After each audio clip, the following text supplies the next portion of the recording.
Hola a todos, muy buenas. En el vídeo anterior vimos que había algunas funciones predefinidas que devolvían objetos de tipo iterador.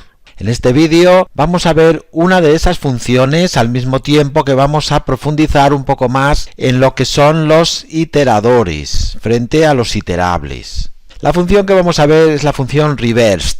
Si mostramos la ayuda que ofrece el intérprete de Python para esta función, help reversed, podemos ver que efectivamente devuelve un objeto iterador, que es el reverso de los elementos de una secuencia dada. Y fijémonos cómo en su implementación los objetos de esta clase tienen definidos los métodos especiales iter y next. Estos dos métodos juntos forman lo que se conoce el protocolo de iteración. Cualquier objeto iterador va a tener que disponer de estos dos métodos.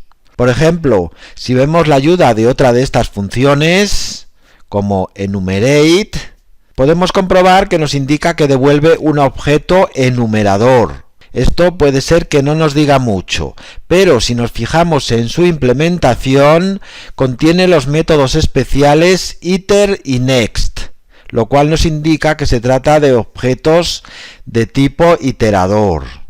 Si mostramos la ayuda para la función zip, pues igual, nos indica que devuelve un objeto zip. Tampoco nos ayuda mucho esta definición, pero al comprobar que contiene en su implementación los métodos iter y next, vamos a saber que se trata de objetos iteradores. Y es importante saber si una función devuelve un objeto de tipo iterador, porque estos objetos, como veíamos, se vacían, se agotan y no podrían ser utilizados nuevamente. Por ejemplo, aquí tenemos una lista y queremos crear la inversa de esta lista. Podríamos hacerlo mediante la función reversed. Reverso va a ser igual a reversed lista. Pero reverso va a ser un iterador. Para convertirlo en lista, mediante la función list, podemos convertir este iterador, que a su vez es un iterable, los iteradores también son iterables, en una lista.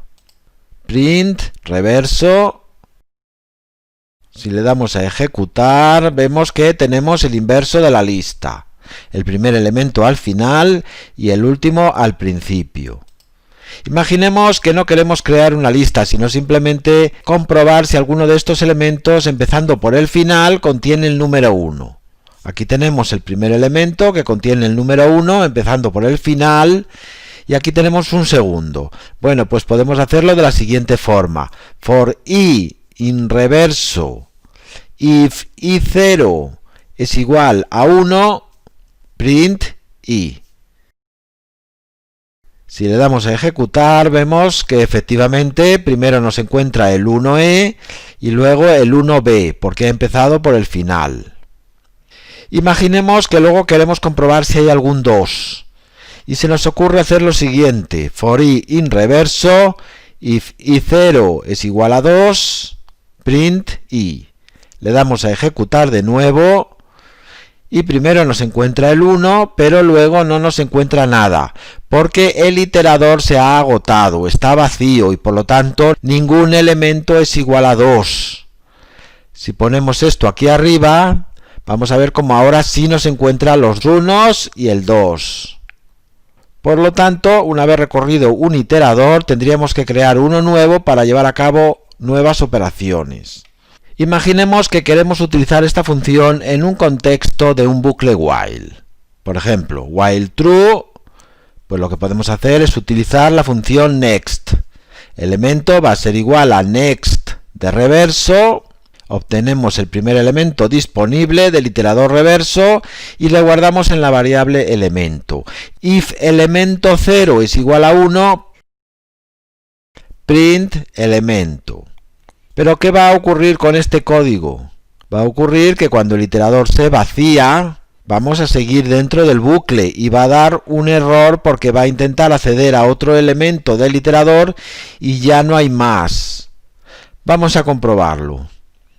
Y aquí lo tenemos. Encuentra los dos unos y cuando ya no hay más elementos en el iterador nos aparece el error de stop iteration. Bueno, pues lo que se puede hacer es capturar la excepción. Vamos a implementar la estructura try, donde ponemos el código, y luego except stop iteration break.